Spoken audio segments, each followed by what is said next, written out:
우리 계속해서 디모데전서를 좀 보고 있는데요. 지난주에 사도 바울이 굉장히 감격하죠. 오늘 우리가 읽었던 18절 바로 앞에 17절 말씀 한번 보십시오. 영원하신 왕 곧 썩지 아니하고 보이지 아니하고 홀로 하나이신 하나님께 존귀와 영광이 영원 무궁하도록 있을지어다. 아멘. 너무나 감격하고 큰 기쁨으로 찬양한다라는 것을 느낄 수 있는 것이요. 제가 예전에 찬양인도 사역을 좀 오래 했습니다. 여러분들이 믿으실지 모르겠지만 꽤 큰 교회에서 7년간 이제 여러 찬양팀을 이제 지도하고 같이 또 동력하면서 찬양인들을 했는데요.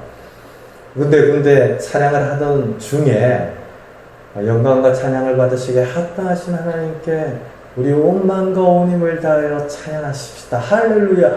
이렇게 선포하듯이 외치면서 찬양하고 정말 온 힘을 다해서 성도들이 찬양하도록 선포하며 외치는 때가 많았습니다. 그럴 때에 저의 생각으로 이야기할 수 없으니까 하나님의 말씀을 인용한다든지 말씀에 근거해서 선포하고 이제 그 선언으로 찬양을 하는 것이죠. 그러면 이제 그 정말 많은 회중들이 한 마음으로 함께 온 마음을 다해서 찬양하고 정말 큰 은혜와 감동이 있었는데요. 지금 계속을 하면서는 제가 그와 같이 이렇게 말씀으로 선포를 한다든지 이런 일은 없었어요. 왜냐하면 저희가 좀 적은 수의 성도이기도 하고 제가 우리 성도님들과 충분히 작은 목소리로 이야기를 해도 교감이 되죠? 네. 안 들리고 뭐 그런 거 없잖아요.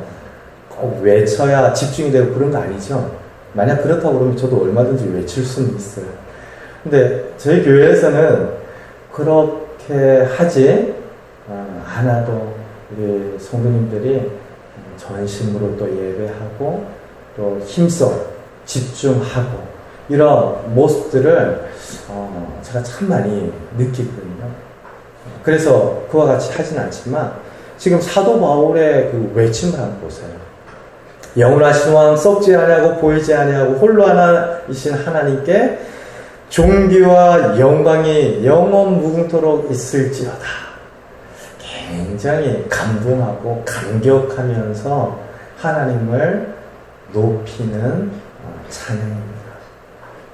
왜 이와 같이 찬양하고 있습니까? 예전에 비방자였잖아요. 핍박했었습니다. 박해를 했었습니다. 아니 예수님 믿는 사람들을 때려잡던 사람이었습니다. 그런 자기 자신이 심판받고 멸망을 받아야 당연한데 오히려 일꾼이 되었고 충성스러운 사도가 되었다. 너무 감격스러운 거죠. 복음을 통하여서 그 복된 소식을 통하여서 자신의 새로운 정체성도 발견하고 새로운 사명도 발견하고 이 사도 바울이 복음만 생각하면 이 감격을 견딜 수가 없어요. 너무 큰 기쁨에 하나님을 찬미할 수밖에 없었던 바울이었는데요. 저와 여러분도 이 복음으로 인한 감격과 기쁨이 허락되어지기를 간절히 소원합니다. 나를 찾아오셨다. 나를 위하여 이 땅에 오셨다. 나를 위하여 십자가를 지셨다. 그 하나님의 사랑을 생각할 때마다 그 복음 안에서 샘솟는 감사와 기쁨, 성도의 생명입니다. 성도가 복된 소식을 대하면서 묵상하면서 내게 주시는 하나님의 약속과 소망으로 인한 기쁨을 이 사도 바울과 같이 누릴 수 없다. 그러면 복음을 사실은 다시 듣고 다시 깨닫고 그 복된 소식이 사도 바울의 인생을 송두리째 바꾸었다면 나에게도 분명 그런 능력이 있을 터인데 내가 그런 복음을 다시 한번 들어야겠다. 이런 소원들을 가져야겠죠. 그러니까 바울이 그렇게 찬미하고 외치며 선포할 수밖에 없는 것처럼 우리도 복음을 생각하며 너무 좋은 겁니다. 멸망받고 심판받아서 죽을 수밖에 없는 저와 여러분이었는데요. 지금은 영원히 산자가 되었고 부활의 산 소망을 가지고 누리는 성도들이 되었습니다. 물론 힘들고 어려울 순간마다 내가 들었던 말씀, 그 말씀이 맞나 싶은 때가 있지요. 왜 없겠습니까? 그런데 하나님의 말씀, 영원 불변한 그 말씀을 가만히 생각하다 보면 어차피 내 생각은 하루에도 수십 분 왔다 갔다 하는 거예요. 그렇죠? 근데 몇 천년이 지나도록 변치 않는 하나님의 말씀이 내 느낌과 생각과 내가 만나는 삶의 일들보다도 더 변치 않는 것입니다. 그럼 무엇을 믿어야 하겠습니까? 하나님의 말씀입니다. 복된 소식으로 인한 기쁨, 감사, 이번 한 주에도 계속해서 누리십시다. 믿음 안에서 누리십시다. 바울이 그런 감격과 찬양으로 복음에 대한 이야기들을 하면서 디모데에게 권면을 하는데요. 오늘 보십시오. 18절 우리 같이 한번 읽을까요? 아들 디모데야, 내가 내게 이 교훈으로서 명하노니 전에 너를 지도한 예언을 따라 그곳으로 선한 싸움을 싸우며. 가장 먼저 눈에 띄는 대목이 아들 디모데야입니다. 사랑하는 성도 여러분, 혈과 육을 따라서 아버지와 아들 된 것이 아닙니다. 믿음 안에서, 정말 주님 안에서 참된 가족과 같이 된 바울과 디모데인데요. 함께 오랜 시간 동안 동역하던 그런 관계를 더 넘어서서 아버지와 아들이다라고 부를 수 있을 만큼의 신뢰와 친밀함의 관계로 이제 바울과 디모데가 함께 했던 것이죠. 지난 주중에 예배를 마치고 우리 젊은 그 지체들 몇 분이 모여서 함께 티타임을 하고 이제 헤어지는데요. 이 가까운 이 근처 자취에서 커피를 마시고 이야기를 좀 하는 중에 이 건물에 사시는 이제 다른 분, 이제 믿음 생활을 하시지 않는데 우리 한 분을 만났어요. 제가 목회를 하고 있는 것도 알고 또 제 주변에 이제 여러 분들과 함께 하고 있으니까 반갑게 인사를 하시면서 갑자기 우리 황진대 집사님이랑 김정민 집사님을 보고 저의 아들과 딸이냐고 그러는 거예요. 이게 제가 순간적으로 굉장히 당황했습니다. 저 두 분을 아들과 딸이라고 하기엔 제가 너무 젊잖아요. 그리고 제가 저희 교회에 함께 다니는 성도들입니다 라고 이야기를 했는데요. 이제 주중에 말씀을 좀 계속 되뇌면서 묵상하는 중에 어제 이제 마무리를 하다가 문득 그런 생각이 드는 거예요. 그냥 저희 교회에 함께 다니는 성도님입니다 라는 것보다 이제 아들, 딸 하기에는 좀 너무 비슷하고 그러니까 형제입니다, 자매입니다, 저희 가족입니다. 정말 그럴 수 있다면 그 교회가 얼마나 아름답고 행복한 교회일까라는 생각을 해보았습니다. 저와 여러분들의 관계도 마찬가지죠. 분명 혈과 육을 따라서 가속된 관계는 아닙니다. 그러나 예수님께서 뭐라고 말씀하셨습니까? 하나님의 뜻대로 행하는 여기 있는 이 사람들이 나의 어머니요, 나의 형제요, 나의 누이다라고 말씀하셨죠. 그렇습니다. 저와 여러분도 예수 그리스도를 머리로 한 몸된 공동체 안에서 신앙생활을 하고 있습니다. 서로 지체입니다. 끊을래야 끊을 수 없고 가까이에 있는 관계입니다. 지금 아들 디모데야라고 바울이 부르는 바와 같이 저와 여러분도 주 안에서 참된 하나님의 가족인 줄로 믿습니다. 그런 믿음의 고백들, 그런 생각들 안에서 서로를 돌아보고 축복하고 환영하고 또 위에서 기도하는 그 사람 교회 되기를 바랍니다. 그렇게 불러놓고 명령을 한다라고 이야기를 해요.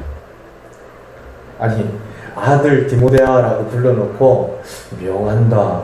이 표현이 조금 어색하게 느껴지지 않습니까?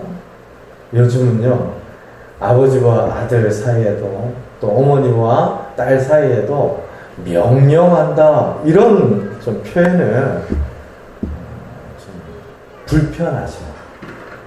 사람이 누구라도 할 것 없이 다들 이렇게 자아가 있습니다. 저와 여러분들은 한 가닥씩 다 하는 분들입니다. 우선 저는 고집 같은 거 없습니다. 그러실지 모르겠는데 조금씩 다를 뿐이지 다 있습니다. 근데 그런 우리에게 누군가가 명령한다 그러면은 마음이 다치죠. 어떻습니까? 오히려 부탁하고 당부하고. 그런데도 지금 성경에서 명한다라고 표현을 하고 있는 것은 그만큼 중요하기 때문일 텐데요.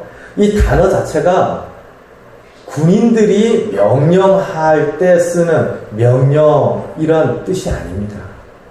옆에 두고 꼭 가까이 하면서 자주 들여다볼 만큼 꼭 옆에 두라라고 하는 것을 여기에서 명하다라고 하는 단어로 쓰고 있는 것인데요. 예수님께서 십자가 위에서 마지막으로 기도하셨잖아요. 아버지여, 내 영혼을 아버지께 의탁하나이다. 부탁하나이다. 그때 쓰여진 단어예요. 그러니까 그 부탁 안 들어주시면 정말 큰일입니다. 그거는 꼭 들어주셔야 됩니다. 이런 당부하고 정말 부탁하고 매달리는 그런 단어가 지금 바울이 디모데에게 명한다라고 할 때 그 단어입니다. 그러니까 그만큼 잊지 말고 늘 지켜 유념하고 마음속에 새겨두라라고 하면서 이 교훈을 하고 있는 것인데요. 어떤 내용이죠? 믿음의 선한 싸움을 싸우라라고 이야기합니다. 내가 이전에 디모데에게 가르쳤던 대로, 예언했던 대로 그 교훈을 따라서 선한 싸움을 해라라는 건데요. 이전에 가르쳤던 교훈이 뭘까요? 하나님의 말씀이겠죠. 특별히 한 교회를 섬기는 목회자와 일꾼으로 보내어진 디모데니까 교회의 크고 작은 일들과 하나님의 말씀에 관한 이야기들을 참 많이 했을 겁니다. 그렇죠? 그래서 이미 이전부터 디모데에게 전하고 가르쳤던 말씀을 따라서 믿음의 선한 싸움을 싸우라라고 이야기하고 있는데요. 사랑하는 성도 여러분, 저와 여러분들이 하나님의 말씀을 통해서 미리 깨닫는 바들이 있습니다. 말씀을 듣고 예배를 드리다 보면 지금 오늘 우리가 읽었던 디모데전서 1장 18절에 예언에 근거해서 예언을 따라라고 했는데 이 예언이 앞으로 일어날 일들에 대해서 상세하게 펼쳐놓고 이야기하는 그런 예지력을 가진 말이란 차원에서 예언이 아니고요. 하나님의 말씀을 우리가 듣고 배울 때 그 말씀 안에 예언과도 같은 속성이 있다라는 것을 알게 됩니다. 가령 이런 겁니다. 우리가 이제 예배를 드렸으니까 이번 한 주 동안 예배 드렸으니까 아무런 어려움도 생겨나지 않고 아무런 시련도 만나지 않고 정말 평안할 겁니다. 이런 기대들을 가지기보다 이 진리 때문에 또 뭔가 부딪힐 일이 있겠구나. 내 믿음 때문에 또 울며 기도해야 될 일들이 있겠구나. 내가 또 말씀을 들었는데 그 말씀 때문에 나를 쳐서 순종해야 할 일들이 있겠구나. 저 말씀 때문에 내가 많이 흔들렸는데 꼭 붙들어야 될 일들이 있겠구나 라고 저와 여러분들은 예배를 통해서 결단하고 깨닫습니다. 이것이 사실은 다 예언적인 성격을 가지고 있는데요. 작년 여름에 이제 제가 인도에 단기 선교를 갔다 왔어요. 인도에 단기 선교를 다녀오면서 저의 아이를 이제 같이 데리고 가서 이제 귀한 경험을 했는데 이제 아이가 그랬다고 그래요. 인도가 하도 지저분하고 또 여러 가지로 상황 자체가 열악한 나라니까 그런 인도에 가기 전에 그 팀 모임에서 기도 제목을 냈는데 그런 기도를 했다고 그래요. 인도 가서 길거리에 있는 똥을 좀 밟지 않게 해달라. 주일날 조금 지저분한 이야기를 해서 죄송한데 어찌 됐을까요? 네, 말씀드리지 않아도 아마 충분히 상상할 터인데요. 선교를 가니까 그런 일들이 일어나지 않을 것이다 라고 확신하는 차원에서 하나님이 절대로 안 그렇게 하실 거야 라고 알았다면 그런 기도 제목도 내지 않을 텐데 우리는 선교 중에 하나님의 일을 하는 중에 그런 참 황당하고 당황스러운 일들까지도 만날 수 있겠다라는 예언적 전망들을 가지고 이번 한 주를 시작하는 거죠. 아이에게는 그런 기도의 제목이지만 우리에게도 이번 한 주 동안 이런 일이 생겨도 제 마음이 흔들리지 않게 해주세요. 그러면서 말씀을 들으면서 결단할 때마다 미리 이제 내다보는 것입니다. 바울이 디모데에게 가르쳤던 말씀도 그런 의미에서 예언이고요. 그 예언을 따라서 믿음의 선한 싸움을 싸우라 라고 바울이 이야기하는데 그런 상황이 되었을 때 물러서지 말라는 겁니다. 그런 일들 앞에서 시험에 들지 말라는 겁니다. 내가 그런 일들이 생기지 않았으면 좋겠다라고 할 때 그 일 가운데 내가 놓이더라도 그것에 흔들려서 낙심할 것이 아니라 믿음의 선한 싸움을 싸우라 라고 바울이 디모데에게 이야기하는 겁니다. 교회 사역을 하다 보니까 얼마나 많은 일들을 만나겠습니까? 제가 종종 지나치면서 이야기를 하는 것이지만 목회를 하다 보면 별별 일들 다 있거든요. 사실은 목회자도 그렇거니와 우리 성도님들 대부분이 하나님 앞에서 저는 죄인입니다 라고 고백하면서 신앙생활을 하셨던 분들인데 그 자아와 예전의 본성과 한 가닥씩 있는 고집들이 서로 부딪힌다 그러면 정말 예상치 못한 일들 많이 있습니다. 그때마다 사람의 생각으로 판단하고 대하고 그러면 낙심하고 두려워할 만한 일들 뿐이죠.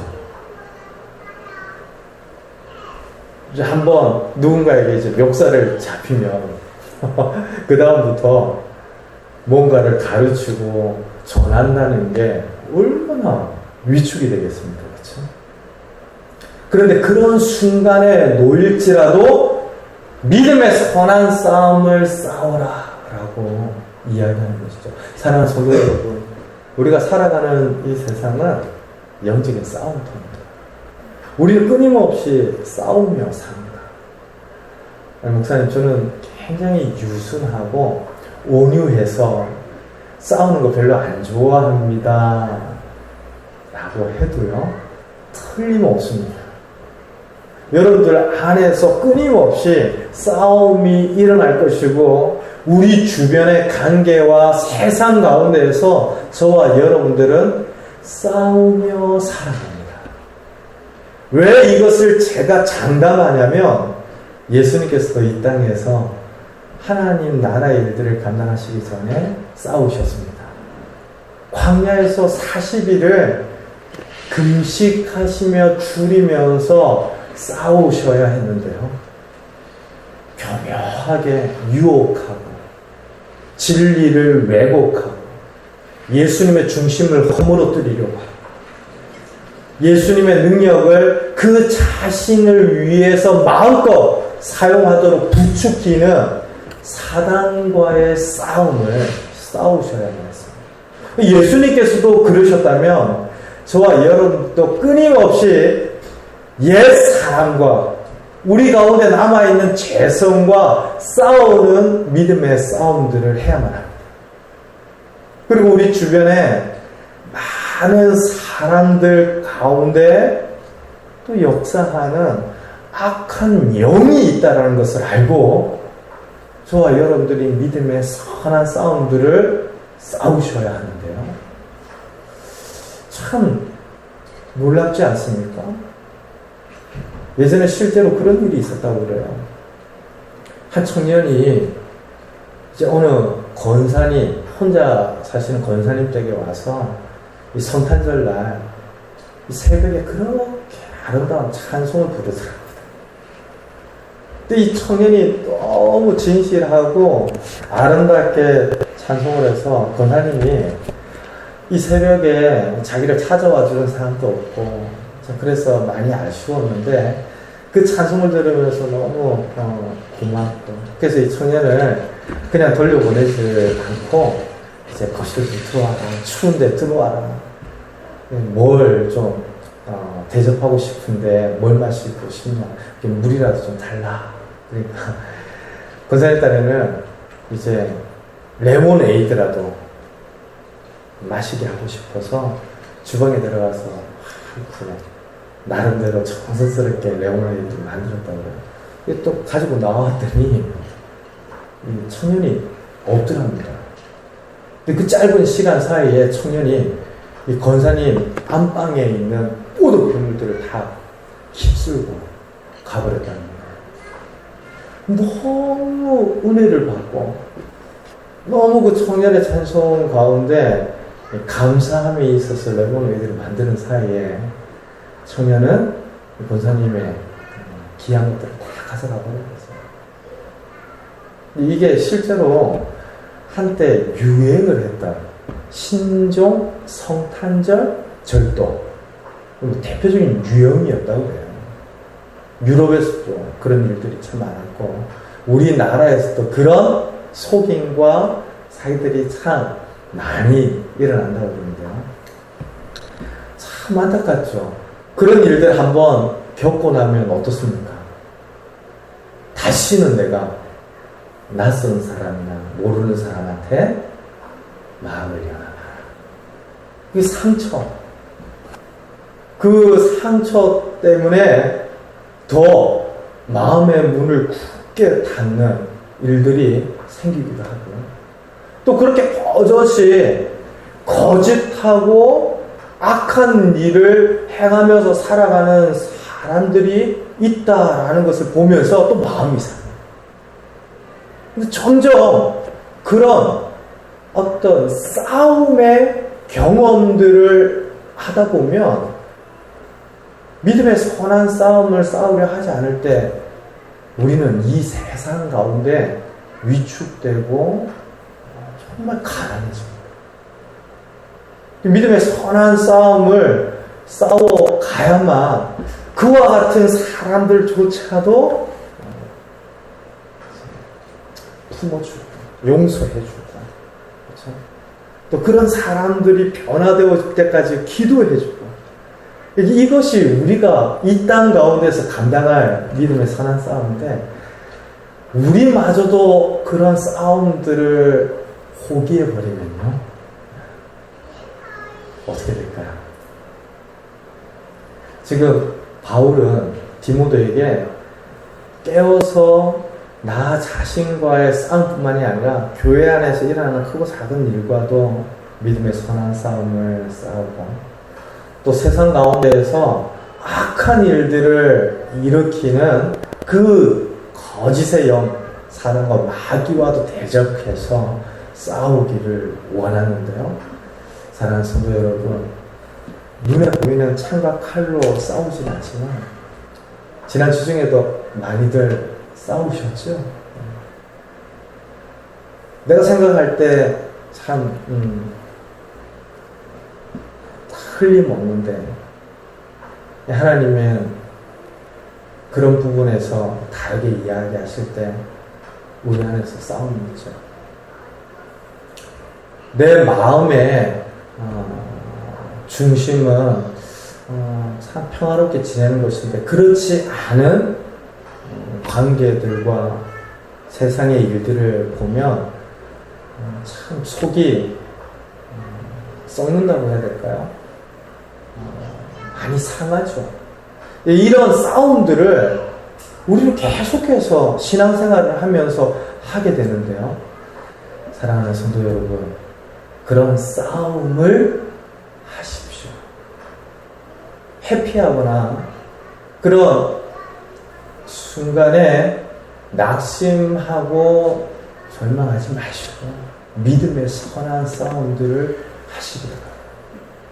그래야만 우리 가운데 있는 복음과 진리를 지키고 그 복음으로 인한 기쁨과 감격들을 계속해서 붙들어갈 수 있는데요. 우리 손에 참 칼과 창이 주어져 있어도 그거 사용하지 않으면 어떻게 됩니까? 녹슬죠.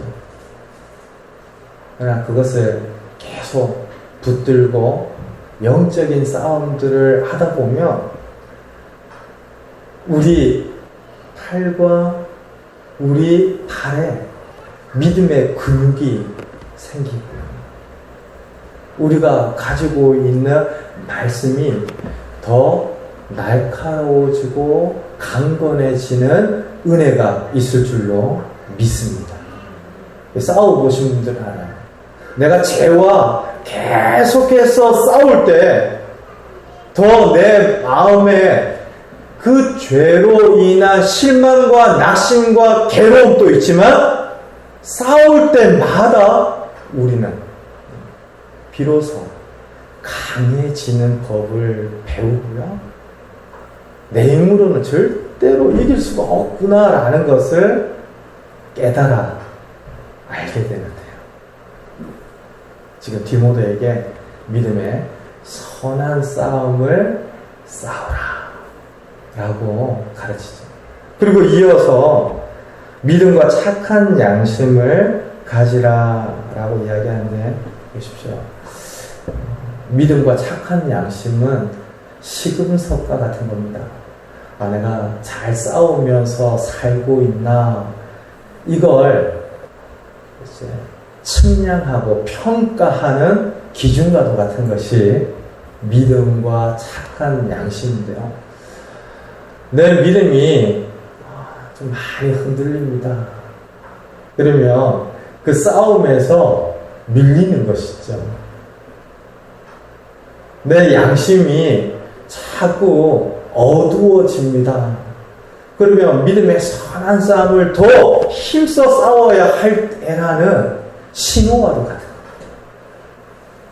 내게 믿음이 있고 양심이 계속해서 생생하게 역사한다 라고 하면 여러분들은 분명 말씀을 들을 때마다, 예배를 드릴 때마다 믿음의 선한 싸움들 결단하고 새롭게 소원하고 기도하는 것이 선한 싸움들인데, 그런 싸움들을 하고 있다는 증거입니다. 하나님의 말씀이 우리 안에 들어가니까 본성적으로 착한 양심일 수 없는 우리의 마음이 착해지고 거듭나고 살아서 역사하게 되는 것인데요. 그런 믿음과 착한 양심을 가질 때라야 성도로서 정말 하나님의 거룩하심과 같이 이 땅 가운데에서 영적으로 죄를 범하지 않고 또 믿음의 선한 싸움들을 통하여서 이 성도로서 살아갈 수 있게 되는데요.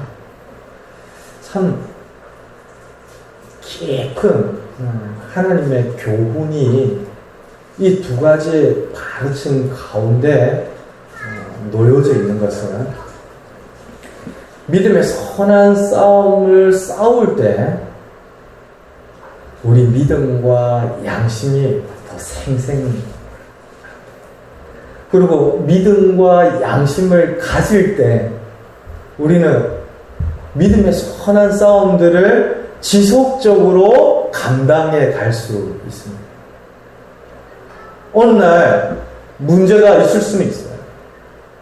때로 우리 마음 가운데 켜지는 착한 양심의 신호등을 그냥 질주해버리는 순간들도 누구에게라도 있습니다. 그러나 사랑하는 성도 여러분, 지금 믿음과 착한 양심에 불이 켜졌는데도, 경고등이 켜졌는데도 계속해서 돌이키지 아니하면 누군가처럼 믿음을 파손되고 양심을 버리는 일과 같이 정말 어려운 순간에 직면하게 되는데요. 한번 양심이 버려지고 믿음이 파손되면 이 배가 깨진 거랑 똑같은데 항해를 할 수가 없겠죠. 더 이상 항해를 할 수 없으니 다른 목적지가 있다고 해도 가지를 못하는 겁니다. 그래서 믿음과 양심에 신호가 켜졌을 때 돌이키고 하나님 앞에 무릎을 꿇으려고 하는 믿음의 선한 싸움으로 이어져야만 계속해서 양심도 살고 우리 믿음도 사는 것입니다. 근데 그 신호도 한번 무시하고 다음에 또 무시하고 계속해서 무시하다가는 이제는 파란불과 빨간불을 구분하지 않고 그냥 그 길을 질주하게 되는 것인데요. 그런 사람들이 교회 밖에 있는 것이 아니라 교회 안에 있다. 지금 사도 바울이 디모데에게 그렇게 권면하고 있어요. 누굽니까? 후메네오와 알렉산더라고 하는 사람인데요. 저는 깜짝 놀랐습니다. 이렇게 좋은 본보기를 들면서 인물의 이름을 이야기해주면 얼마나 좋습니까? 그쵸? 사랑하는 성도 여러분, 우리 신앙생활을 할 때 누구누구를 본받으십시오. 그러면서 그 이름에 저와 여러분들의 이름이 딱 들어가 있다. 얼마나 감사합니다. 근데 지금 좋은 예가 아니잖아요. 아주 나쁜 본보기입니다. 그런데도 그 이름을 구체적으로 이야기하는 까닭이 뭘까요? 사실은 말씀을 나누는 중에 설교자로서 이런 일은 절대로 안 됩니다라고 이야기하고 싶은 일들이 종종 있습니다. 그럴 때는 꼭 집어서 이야기하고 싶은 때도 있어요. 근데 그렇게 이야기를 하면 우리들 모두가, 저도 그렇습니다. 상처를 받으면 마음이 다치고 그 권면하는 말 가운데 보석처럼 빛나는 하나님의 지혜에 대해서도 어두워지기 마련인데요. 저도 다 그래요. 그래서 구체적인 예를 든다는 거, 이름을 언급한다는 거 쉽지가 않습니다. 그런데 사도 바울이 디모데에게 후메네오와 알렉산더를 이야기하는 까닭은 그만큼 이 두 사람을 타산지석으로 삼으라 라고 하는 것인데요. 이 사람들이 거짓 교훈을 가르치던 사람들입니다. 율법 선생이 되려고 진짜 복음을 배우고 알아가는 일에 겸손하고 힘쓰던 사람들이 아니라 가짜 복음을 가르치면서 교회를 혼란스럽게 하고 믿음과 착한 양심에 신호등이 켜졌고 그것에 관하여서 권면하는 사람들이 있었음에도 돌이키지 않고 계속해서 그 길을 가던 사람들이었습니다. 그들을 사도 바울이 사단에게 내어주었다 라고 이야기하는데요. 사실은 사단에게 바울이 넘겨주는 권한이 있었겠습니까? 없었겠죠.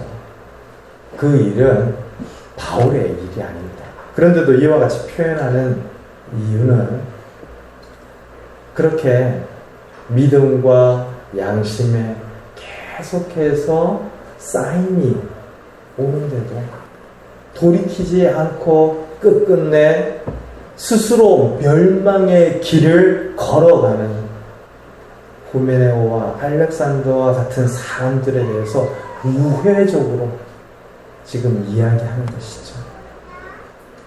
그리고 이 일을 교회에 용납할 수 없기에 사도 바울은 디모데 서신뿐만이 아니라 다른 곳곳에서 징계하고 이 일들을 정말 강하게 권면하면서 지키려고 했는데요. 사랑하는 성도 여러분, 저와 여러분들이 이번 한 주도 분명 영적인 싸움터에서 살게 될 겁니다. 제가 다른 건 다 몰라도 말씀 안에 있는 예언적 성격 때문에 우리 한 주 동안 만나는 여러 갈등과 고민과 정말 하나님의 인도하심에 대한 싸움들을 지날 터인데요. 그럴 때마다 믿음을 생각하십시오. 말씀을 생각하십시오. 그리고 우리 안에 허락해 주신 하나님의 착한 양심을 생각하십시오. 그래서 물러서지 말고 그냥 피하려고도 하지 말고 믿음의 선한 싸움들을 감당할 때 반드시 기억하십시오. 하나님께서 우리에게 약속하신 승리가 보장되어 있습니다. 그 승리를 앞에 두고도 죄와 싸우지 않고 악한 세력과 싸우지 않는 성도들을 향하여서 히브리서는 너희가 아직 피를 흘리기까지 싸우지 않았다라고 책망을 했습니다. 사실은 내 개인적인 죄와도 그렇거니와 이 세상의 만영한 악과 거짓된 것에 대하여 그리스도인들은 믿음의 싸움들을 싸워야 합니다. 그럴 때 내 힘으로 도저히 이기기나 어렵구나 더 기도하게 되고요. 하나님이 주시는 전신갑주를 붙들고 의지하게 됩니다. 내가 내 생각은 정말 가만히 있어도 좋은 생각이 아니라 나쁜 생각들, 많이 있구나라는 것을 기억하면서 말씀을 찾아서 읽고 묵상하고 의지하게 되는 것입니다. 사랑하는 성도 여러분, 이번 한 주 동안에도 믿음의 싸움들을 싸우십시다. 우리 안에 우리를 허물어뜨리려고 하는 죄된 본성과 정말 안목의 정욕과 이생의 자랑과 재물에 대한 탐심들과 같은 그런 죄된 본성을 그냥 내버려 두지 말고 싸우십시다. 그리고 이 세상 가운데, 우리 주변 가운데 정말 아니다, 그건 아니다라고 이야기해 줘야 할 때 침묵하거나 그냥 지나치거나 그럴 수도 있지 쉽게 타협할 것이 아니라 저와 여러분들 깨어서 하나님의 말씀 안에서 믿음의 싸움들을 싸우십시오. 직장 안에서도 그렇고 우리 가족 안에서도 그렇고 정말 그 말씀을 가지고 물러서지 말아야 하는데요. 제가 싸우라 그러니까 또 오늘 가서 바로 맞대면을 해야 되겠다라고 생각하시는 분은 안 계시죠? 그런 싸움이 아니라 내 안에 있는 생각과 내 중심에 대한 영적인 싸움들을 저와 여러분들이 감당하셔야 한다는 것이죠. 사랑하는 성도 여러분, 바울이 디모데에게 이것을 옆에 두고 잊지 말라라고 이야기했는데요. 저와 여러분들도 잊지 말아야 합니다. 안 싸우다 보면 나중에는 싸울 줄 모르게 되죠. 안 싸우다 보면 어떤 때는 싸우기가 싫어집니다. 안 싸우다 보면 그 찬송을 부르는 청년에게 거실을 내어주었던 권사님이 그 이후에 상처를 받아서 막 힘들어지는 것처럼 안 싸우다 보면 점점 우리 자신이 그 일에 계속해서 눌려서 마음이 다치게 되고 어려워지는 거예요. 믿음의 선한 싸움들을 싸우십시오. 그리고 그 싸움 중에 하나님의 도우심과 인도하심을 구하십시오. 그래서 정말 진리가 아닌 그 어떤 것도 내 안에, 우리 교회 안에, 내 인생 가운데 교묘하게 파고 들어오지 못하도록 우리 같이 믿음과 착한 양심의 신호등을 켜서 서로를 돌아보고 나 자신을 돌아보면서 이번 한 주 동안에도 믿음 위에 굳게 서는 우리 그 사랑 교회 성도님들 되시기를 주님의 이름으로 축원드립니다. 우리 함께 기도하겠습니다.